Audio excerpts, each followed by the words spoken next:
You're watching Arkansas Style on KARK. Welcome back to Arkansas Style. Say you have an ache or a pain and the doctor orders an image test to investigate, but it could be a CT, an MRI, or an ultrasound. But what's the difference between them and what can they show and cannot show?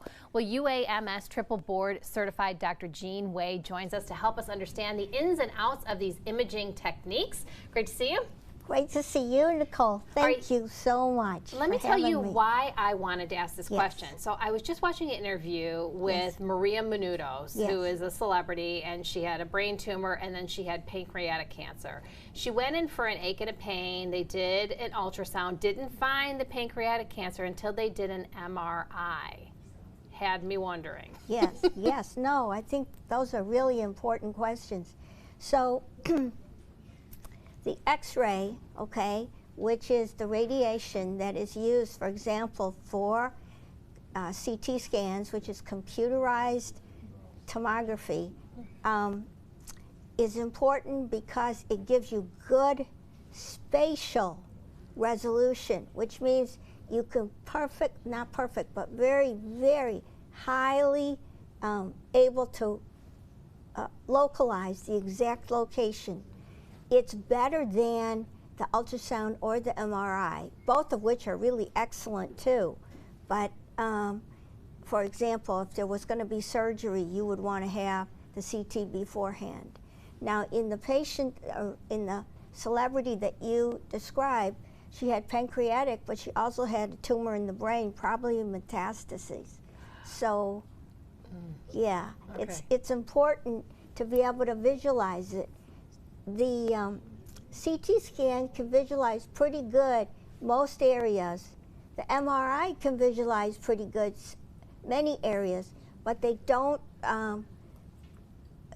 visualize everything equally. So, for example, if you have something in the pelvis or in the lower abdomen area, the MRI can do a better job than the CT. But the MRI can't visualize your lungs or as well as the CT scan.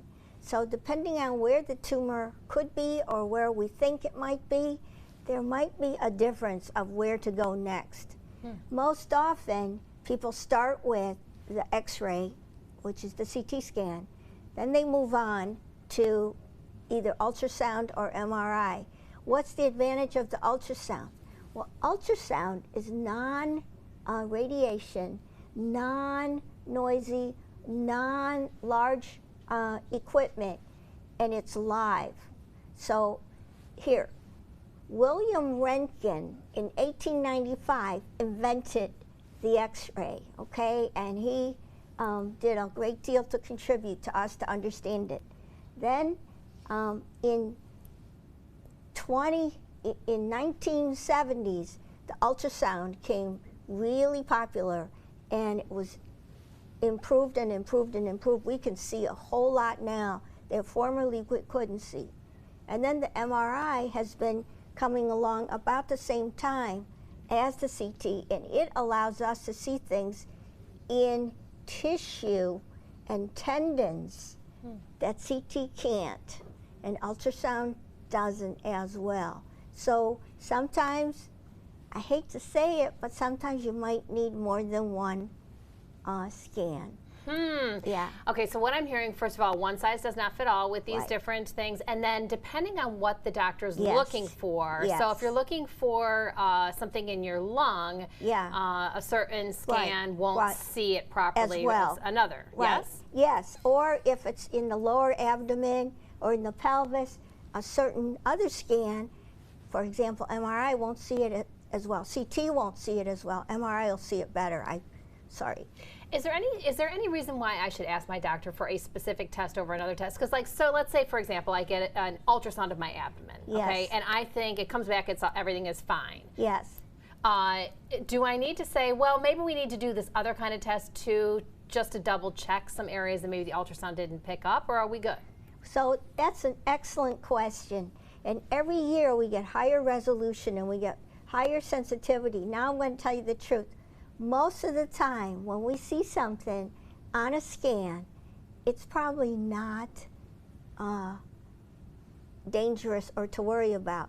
So for example, over 90% of the lung nodules that are seen, for example with X-ray and CT scans, they're benign. Oh, okay? So everybody's worried, but it's nothing. And it wouldn't have been detected, except we're so high resolution now. We can see every little thing. So sometimes a little bit too much information might not be the best thing. yeah, it's like my iPhone pictures. Somehow they pick up those wrinkles. Well, wait, we've got lots of ways to fix that, right? Exactly. Well, lovely to see you, and I want to say you. thank you for my scarf. This was a gift from Dr. Wei to me. This is beautiful. You look so gorgeous. I wear it with so much pride. Yeah, thank you for it's being our friend and our trusted confidant. Thank you. Appreciate it. Dr. Wei will join us again next week to answer more of our medical questions, concerns. So if you have anything you'd like Jeanne to address, send us a message on social media. We'd love to get you the answers you seek. Now, coming up next, we'll sit down for a chat with chairwoman and founder of Fast Forward Consulting Group, Rose Fast. Her leadership skills are ones you want to mimic, and we'll get an in-depth understanding of her secrets for success. Stick around, you're watching Arkansas Style.